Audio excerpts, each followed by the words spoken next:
wassalamu ala rasulillah Sayyidina Muhammad ibn Abdullah wa alihi wa sahbihi wa mawala la hawla wa la quwwata illa billah amma ba'du. Bapak-bapak, ibu-ibu, jamaah sholat zuhur yang kami hormati, pada siang hari ini kita akan melihat dan meneliti sekaligus memperhatikan tafsir yang berkaitan dengan surah An-Nisa ayat 1, karena ayat ini secara esensial menggambarkan tentang hakikat manusia dan kemanusiaannya. Allah berfirman, A'udzubillahi minasyaitonirrajim.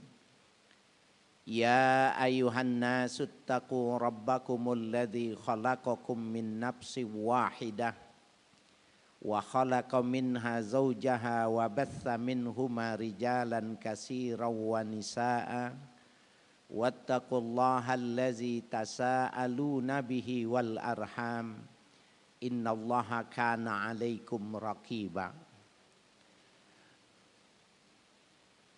Ayat ini biasanya dibacanya kapan, Pak? Ada yang ingat enggak?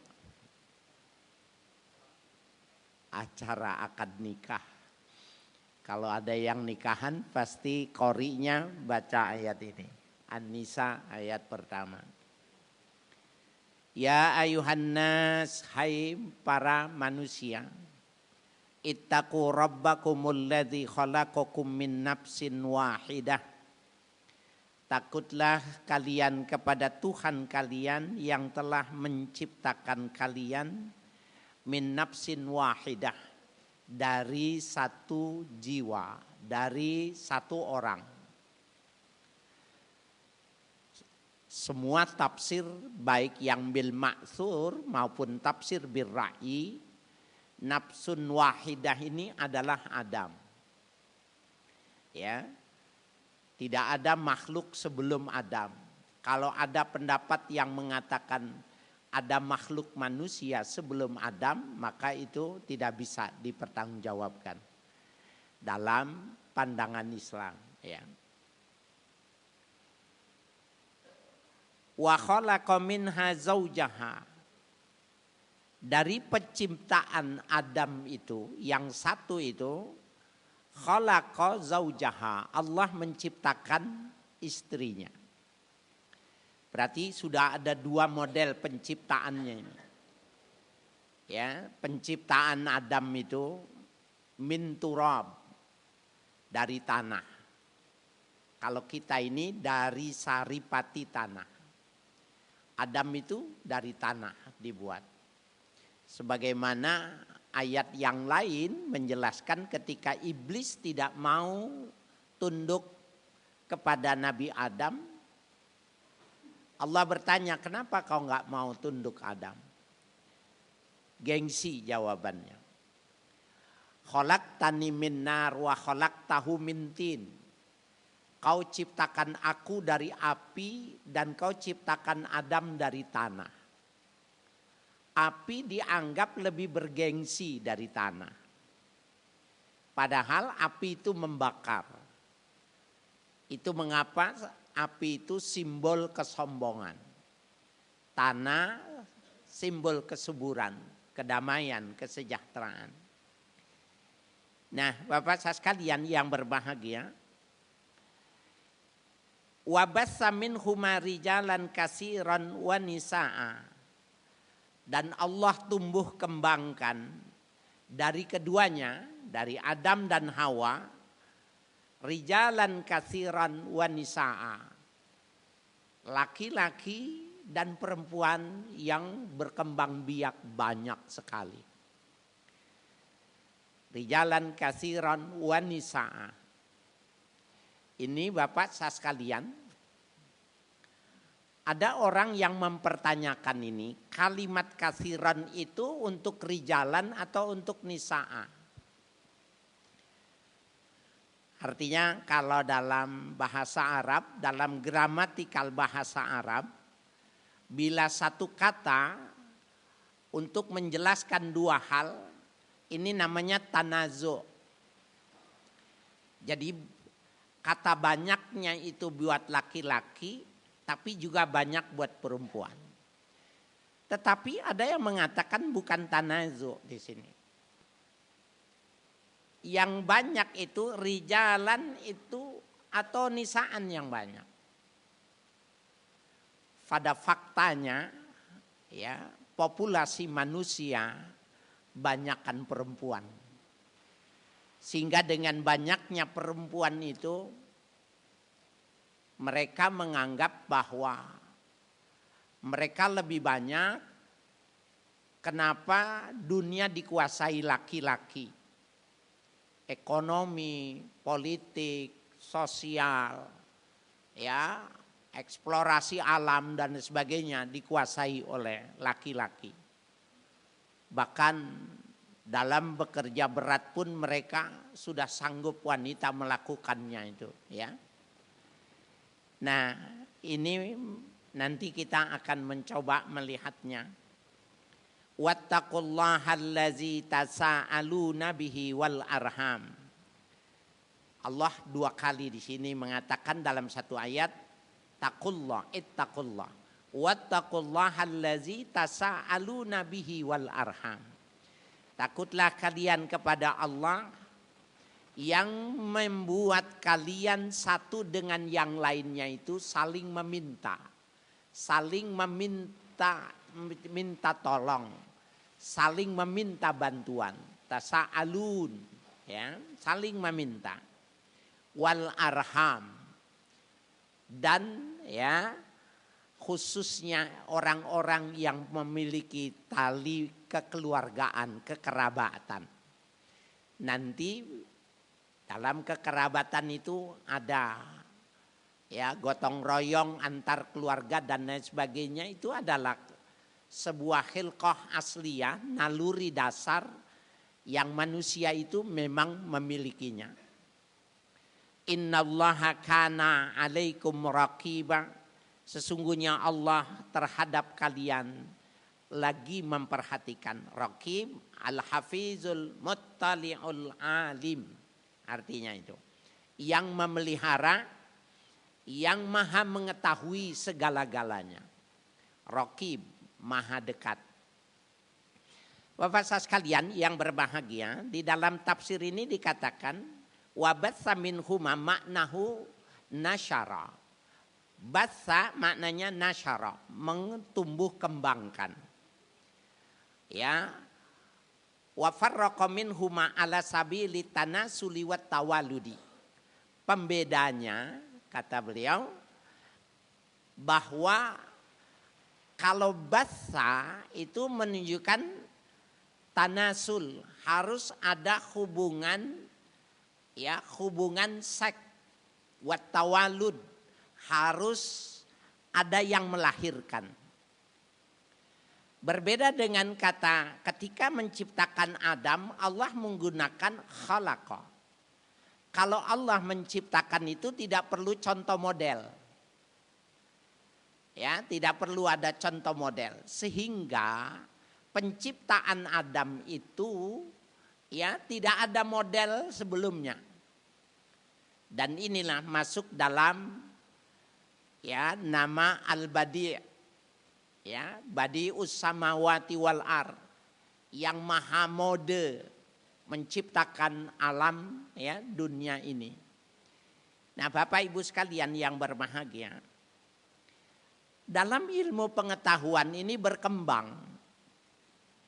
Jadi kalau ada dulu pertanyaan, dulu mana ayam sama telur? Duluan mana? Ayam. Duluan ayam. Ya. Dari mana kita bisa memahami? Karena memang penciptaan Allah yang badi itu tanpa ada contoh sebelumnya. Jadi Allah punya maksud menciptakan manusia, dibuat. Baru ada ya keturunan, baru ada telur. Nah, Bapak Ibu sekalian, apakah tanasul wa tawallud itu menjadi sebuah kemutlakan? Bisa tidak tanpa melalui peranakan itu, tanpa tanalud, ya, tanpa tanasul dan tawallud itu maksudnya. Tanpa harus ada hubungan seks dan tanpa harus melahirkan. Dalam ilmu pengetahuan Bapak saya sekalian, kelahiran Adam, kelahiran Nabi Musa itu sebuah hal yang di atas nalar intelektual. Di atas nalar intelektual. Tetapi proses kejadian anak Adam, ya, dengan hubungan seks, dengan melahirkan, ini menjadi sesuatu yang ilmiah, bisa diteliti. Oleh karena itu setiap mukjizat, kalau Nabi Isa tidak ada bapak. Sekarang juga banyak wanita lahir tanpa suami umpamanya. Padahal bukan tanpa suami itu. Ya. Dia ada tetapi tidak sah gitu. Bapak Ibu sekalian, dalam perkembangannya itu Bapak bisa jadi tadi yang berpuasa sahur tadi dengan telur. Digoreng, direbus, dicabein, disayur dan segala macam. Tapi sekali-sekali Bapak kita perlu lihat, datang ke kandang ayam. Apakah di kandang ayam itu ada ayam jago? Ada enggak? Halo. Peternakan ayam petelur. Ayam petelur berproduksi setiap hari dia telurnya. Ada ayam jagonya tidak? Nah, berarti kata basa dengan khalaqa itu berbeda. Ilmu pengetahuan dibuka pintunya oleh Tuhan. Ya, jadi ayam tidak perlu dia mesti melakukan hubungan baru dia proses pembuahan. Tetapi dia bisa dengan diganti makan dengan kandungan yang sama seperti halnya pertemuan spermatozoa dan ovum pada gambaran manusia. Karena yang ngomong ini bukan dokter hewan, jadi tidak bisa secara akurasi ya memberikan penjelasan ini. Tapi yang jelas Bapak saya sekalian, yang namanya wahyu itu adalah pembuka ilmu pengetahuan. Dan Allah membukakan dengan makna bassa wa bassa. Ya, itu adalah sebuah proses yang bisa dilampaui dengan tidak secara mutlak.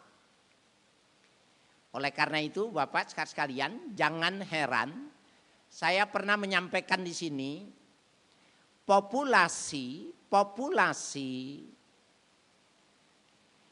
wanita yang lebih banyak itu yang melahirkan feminin. Kaum feminisme mereka menganggap tidak perlu bekerja sama dengan penjajah yang namanya laki-laki itu. Karena laki-laki adalah yang mengeksploitasi manusia. Dia masih gadis, cantik, bahenol, seksi, merangsang, tapi kalau sudah punya anak, bodinya lurus-lurus saja kayak paralon, tidak indah lagi, itu karena ulah laki-laki. Maka idenya tidak perlu menikah. Nah, berkembang, kemudian feminisme ini berkembang menjadi mau menikah tapi child free, tidak mau punya anak. Bapak, ilmu pengetahuan sekarang berkembang kaum feminin mengatakan kalau mau nikah punya anak, lahirnya harus gantian. Bagaimana laki-laki bisa hamil? Bapak saya sekalian, sekarang transplantasi rahim sudah ada. Sudah ada 8 bayi yang dilahirkan dari transplantasi bayi. Syaratnya transplantasi bayi itu dari orang yang sedarah. Jadi kalau mohon maaf, Bapak, cirinya kalau ada anak gadis tidak menstruasi. Anak gadis tidak menstruasi, maka dia tidak punya rahim. Kalau dia punya rahim pasti menstruasi. Itu rumus kesehatan. Nah, Bapak Ibu sekalian yang berbahagia, kalau dia tidak punya rahim, berarti tidak punya anak. Bisa dengan transplantasi, tapi harus segaris ke atas, ke bawah atau ke samping. Saudara kakaknya, adenya, ibunya, neneknya itu bisa. Jadi Bapak saya sekalian yang berbahagia, sekarang bahkan saya sudah dapat 2 orang yang konsultasi sama saya. Boleh tidak anak saya ternyata tidak ada vaginanya. Jadi hanya selubang lidi hanya untuk pipis. Boleh tidak kalau ini dioperasi kemudian dibuatkan fotokopiannya, salinannya. Bisa enggak dibuatkan seperti ini? Saya bilang boleh. Dan itu bagian dari kebesaran Allah menciptakan itu. Hanya suaminya dijelaskan, ini tidak ada melalui proses gadis lagi karena memang ini adalah produk buatan. Nah, Bapak saya sekalian, kalau dulu mereka mensyaratkan kalau pengen punya anak harus 2 anaknya, dilahiri oleh wanita, dilahiri oleh laki-laki, maka ini sekarang menjadi tantangan ilmu pengetahuan. Tetapi ini bagian dari yang tidak syariati. Dalam ajaran Islam ini dianggapnya tidak syariati. Bahkan ini menyalahi dari sebuah kharikul adah, menyalahi kebiasaan. Tetapi dari sisi informasi itu memungkinkan untuk terjadinya itu.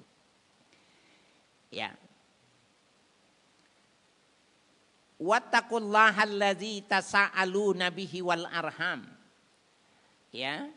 Takutlah kalian kepada Allah yang menjadikan kalian satu dengan yang lainnya itu saling meminta, saling membutuhkan. Subhanallah. Ada yang dimaksud di sini, Bapak sekalian, bahwa penciptaan kata kholaq wa kholaqa minha, pertama itu kata kholaqo untuk 2. Pertama penciptaan Adam, yang kedua penciptaan Hawa. Hawa itu diciptakan dari Adam, bukan dari tanah. Dikatakan waqad khuliqat min dil'i Adam alaihissalam. Hawa itu diciptakan dari tulang rusuk. Ini kalau Bapak pernah mendengar, saya pernah lihat orang yang menyampaikan itu pernah diundang di sini. Saya lihat, tapi ketika dia tampil di sini tidak membahas ini. Tapi saya tahu persis kalau dia memahami itu, dia tidak percaya dengan Adam, dari tulang rusuk Adam diciptakannya Hawa. Nah, orang yang tidak percaya dengan ini, Bapak Ibu sekalian, kalau kita dalam tafsir ayat ahkam ini ada yang mempopulerkan. Dikatakan wa ankara Abu Muslim khalaqaha minad dil'i. Dan mengingkari pendapat penafsiran yang mengatakan ad-dil'u itu maknanya tulang rusuk. Oleh seorang yang namanya Abu Muslim. Abu Muslim ini Abdurrahman bin Muslim Al-Khorasani. Ya, Ta'sisul Khilafatil Abbasiyah.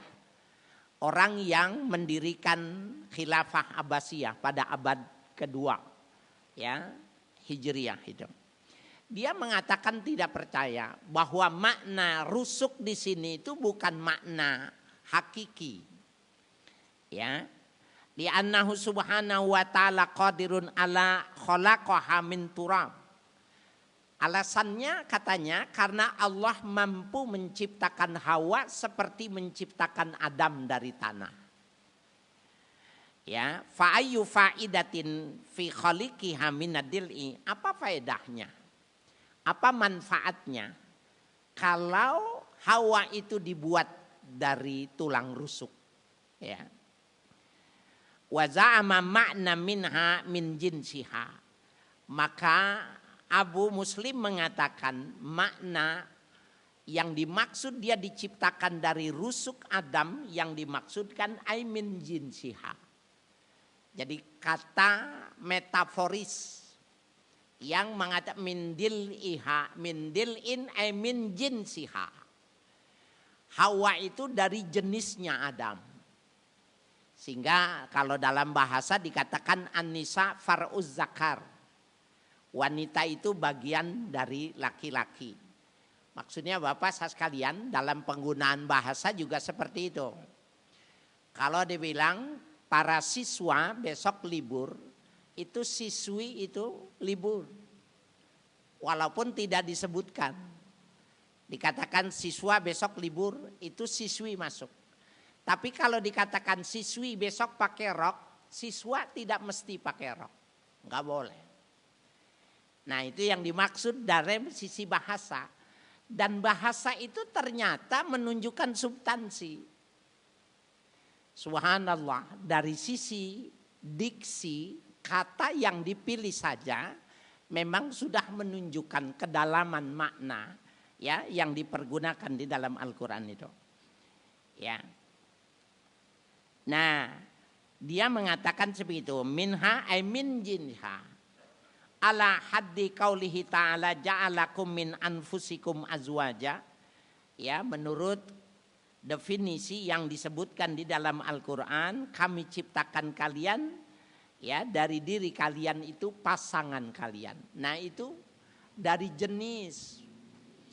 Jadi seakan begini Bapak sekalian. Yang mengatakan ayat Al-Quran tidak menyebut kata ad-dil'u. Dili itu tidak ada, tidak digunakan. Kata dili itu digunakan oleh Nabi. Nabi ketika menafsirkan ayat ini, beliau mengatakan istausu bin nisa khairan. Kalian berwasiatlah tentang wanita yang baik-baik. Tentang istri, anak kalian yang wanita, berwasiatlah yang baik-baik. Fa innahunna khuliqna min dil'in. Nah ini. Sesungguhnya wanita itu diciptakan dari tulang rusuk. Wa inna a'waja syai'in minadil'i a'lahu. Dan tulang rusuk yang paling bengkok itu yang paling atas. Yang atas itu yang dipakai menciptakan Hawa. Fa in zahabta tuqimuhu kasartahu. Kalau kau luruskan tulang rusuk yang bengkok itu kau luruskan, patah dia, kata Nabi, patah dia kalau kau luruskan. Wa in taraktahu, bila kau diamkan, lam yazal a'waja, terus dia akan bengkok. Jadi ilustrasinya wanita itu menjadi bagian yang harus selalu dengan pendekatan. Kalau ini Bapak saya sekalian, jadi menjalin hubungan kemesraan dengan wanita itu kuncinya istausu. Istausu ini adalah komunikasi yang rapat, komunikasi yang dekat. Kalau komunikasinya dekat, maka wanita itu sesungguhnya mudah untuk diajak bicara. Berarti mafhum mukhalafahnya kalau terjadi pertengkaran, mispersepsi, Ya, beda pandangan sederhana, komunikasinya yang tidak lancar. Nah, hadis ini Bukhari Muslim kata ya Abu Muslim mengatakan hadis ini dhaif. Hadis ini tidak bisa diterima. Bapak, kalau argumentasinya itu mereka menjelaskan tuh begini. Karena memang kebetulan saya kalau di jalan di kendaraan itu saya nyetel radio mereka, saya setel. Apa alasannya dia tidak setuju dengan hadis yang Bukhari dan Muslim ini?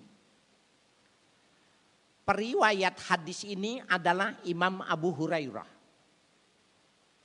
Abu Hurairah itu adalah orang Kristen, orang Nasrani yang masuk Islam. Dan dia yang banyak berjasa karena dia non-Muslim, Kristen tapi bisa membaca dan menulis. Maka dia menjadi guru bagi para sahabat. Bapak coba nanti di googling siapakah yang terbanyak yang menghafal hadis Nabi. Itu sampai 5.000 sekian adalah Abu Hurairah. Maka orang mengatakan jangan-jangan terjadi pemahaman yang keliru bahwa konsep yang ada tentang dile itu adanya dalam perjanjian lama. Dalam Bible itu memang disebutkan bahwa Hawa itu diciptakan dari tulang rusuk. Maka ketika penafsiran masuk ajaran-ajaran mereka itu, maka disebutnya Israiliyat. Boleh kita tidak menerimanya. Alhamdulillah.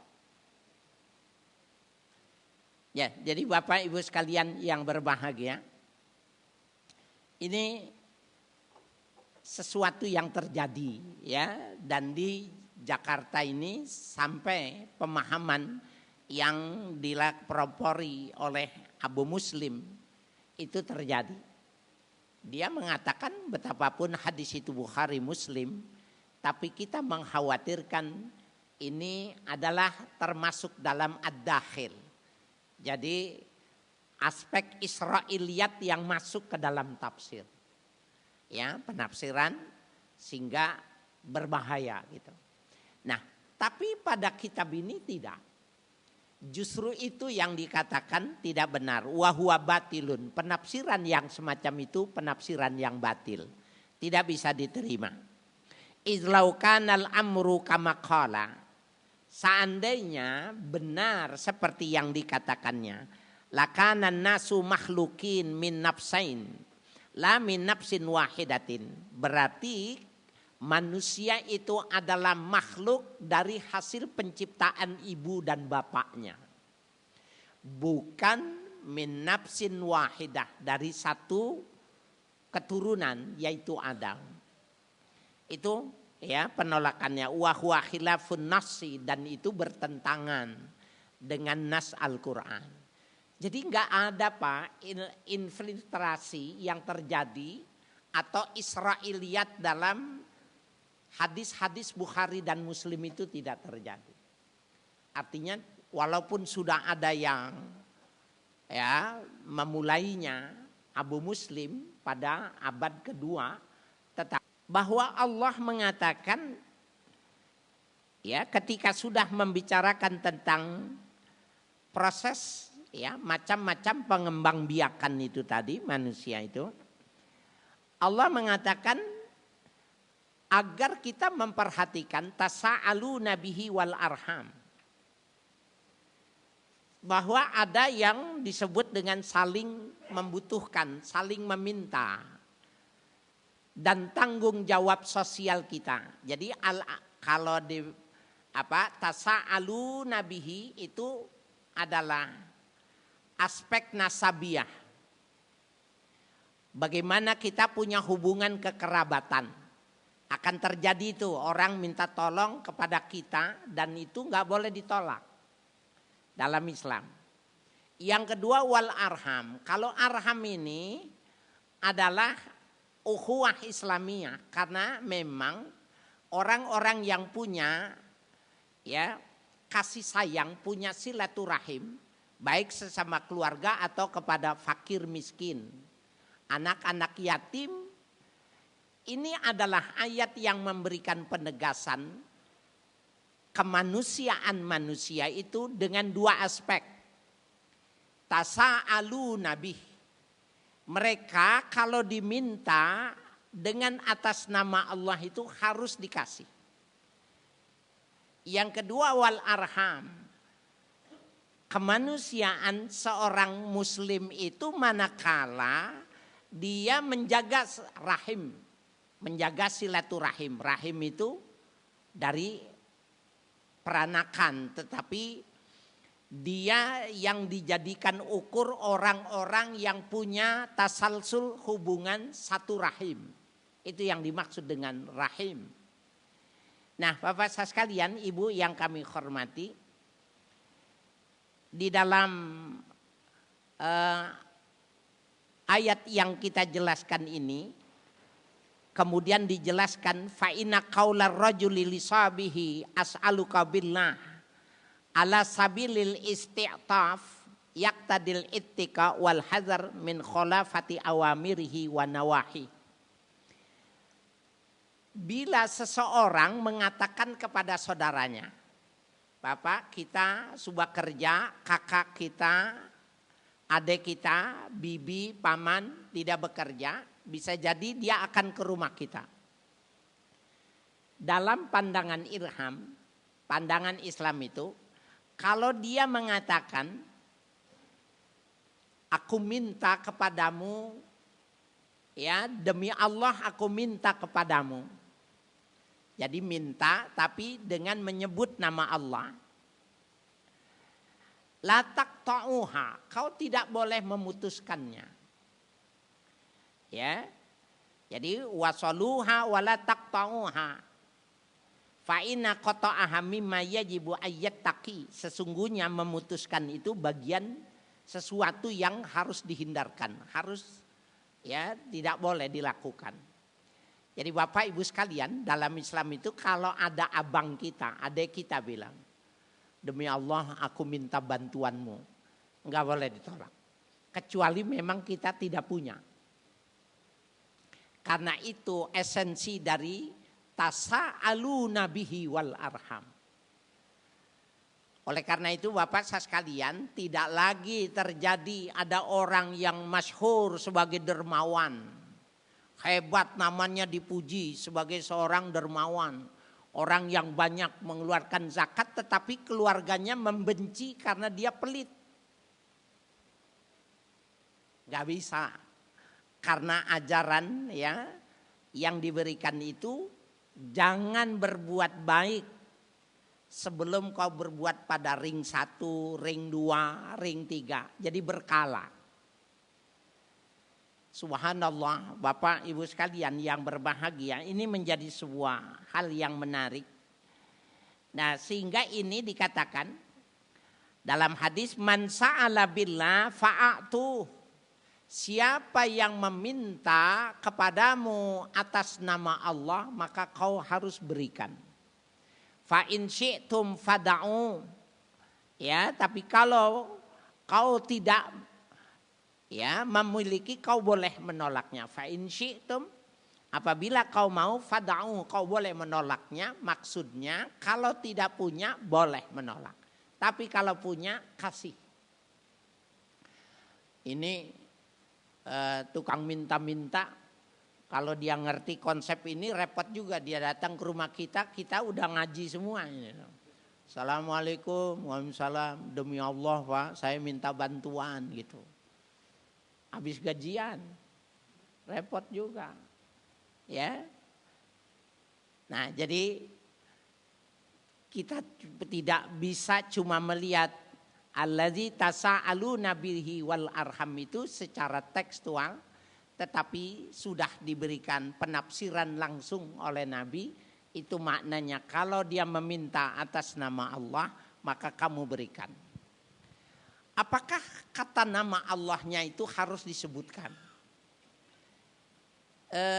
Ulama mengatakan sesuai dengan bunyi hadis seperti itu. Ada ayat sebenarnya Bapak Ibu sekalian yang memberikan gambaran ini. Wa fi amwalihim haqqun lis-sa'ilina wal mahrum. Pada hak-hak harta orang-orang muslim itu haqqun lis-sa'ilin. Ada titipan Allah yang diberikan kepadanya untuk orang yang meminta-minta. Haqqun lis-sa'ilin. Ada haknya orang yang meminta-minta. Jadi Bapak sekalian, orang yang datang ke rumah kita minta-minta itu adalah orang yang mengambil rezeki dari Allah yang rekeningnya lewat rekening kita. Wal mahrum. Mahrum itu orang yang butuh tapi dia tidak mau memintanya. Nah Bapak sekalian, kalau yang as-sa'ilin mudah kita memberikannya karena dia menyatakan bawa surat, bawa keterangan, atau dia menyatakan kebutuhannya. Memang faktanya gitu ya. Tapi kalau al-mahrum, orang yang sangat butuh tapi dia tidak mau meminta, maka kita harus sering buka pintu, harus sering buka jendela, jangan-jangan di samping rumah kita pas. Ada orang yang namanya al-mahrum ini. Dia sangat butuh tapi dia tidak memintanya. Dan dia baru ketahuan ketika kita memberinya, maka pemberian kita itu dicium sama dia. Dan diletakkan di dadanya. Itu yang dimaksud dengan al-mahrum. Jadi Bapak saya sekalian, rezeki yang rekeningnya dilewatkan kita itu ada dua orang. As-sa'ilin wal mahrum. Karena dia tidak ada rekeningnya yang langsung dari Allah. Karena memang tidak ada pekerjaannya, tidak ada cantolannya, maka dia dititipkan sehingga langkahnya datang ke rumah kita. Oleh karena itu kalau orang pelit, ya ada orang pelit tidak mau memberi, maka dia yang dia tolak itu bukan tukang minta-minta. Yang dia tolak itu adalah uang titipan yang Allah titipkan untuk orang ini yang dia tolak. Ekstrim itu Pak, sebagai sebuah penolakan secara jelas. Ya. Nah, kemudian Bapak sekalian yang berbahagia, ada yang menarik juga tentang silaturahim ini. Nabi pernah memberikan contoh, innama Fatimatu bid'atum minni. Fatimah itu kata Nabi adalah darah dagingku. Yu'zini ma'azaha, sama saja menyakiti aku orang yang menyakiti Fatimah. Bapak saya sekalian, contoh modelnya Nabi itu mohon maaf nih ibu-ibu, Nabi istrinya lebih, Nabi poligami. Karena dia harus memberikan sebuah model percontohan tentang kebolehan. Yang kalau bisa seperti ini boleh poligami, kalau tidak bisa seperti ini jangan. Apa yang dikatakan oleh Nabi kepada Ali? Ketika Nabi mengatakan ini adalah sasarannya itu kepada menantunya. Ya, Nabi mengatakan innama Fatimatu bid'atun minni. Fatimah itu adalah darah dagingku. Ya, yu'zini man azaha. Sama saja menyakiti aku bagi orang-orang yang menyakiti Fatimah. Maka Ali bin Abi Thalib memahami ini adalah larangan poligami. Jadi jangan beralasan Nabi aja poligami, kenapa kita nggak boleh? Nggak begitu. Orang bagian yang tidak dipahami dari hadis ini sebenarnya berat, menyakitkan yang namanya poligami itu. Sehingga Nabi dengan bahasanya yang semacam ini, Ali bin Abi Thalib tidak berani poligami. Tapi pada saat Fatimah wafat, Fatimah wafat mendapatkan Hasan, Husain, Muhsin, Zainab. Yang satu meninggal, yang tiga berumur panjang. Maka pada saat Fatimah meninggal, Ali menikah dan poligami. Nah,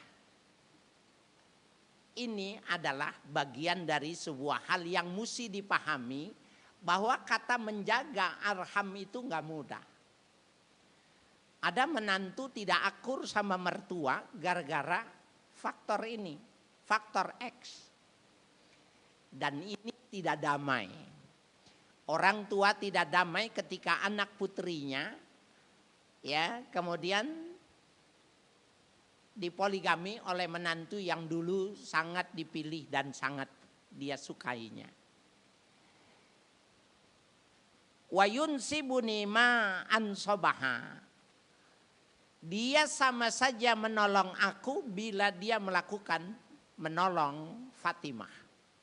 Jadi ini adalah sebuah isyarat yang sangat jelas bagi orang-orang yang cerdas sehingga Ali bin Abi Thalib tidak berani melakukannya itu. Oleh karena itu Bapak Ibu sekalian yang berbahagia, menjaga satu silaturahim adalah sesuatu yang sulit dan rumit untuk kita menjaganya. Mohon maaf ini melebihi 2 menit. Mudah-mudahan bermanfaat dari kajian yang kita sampaikan.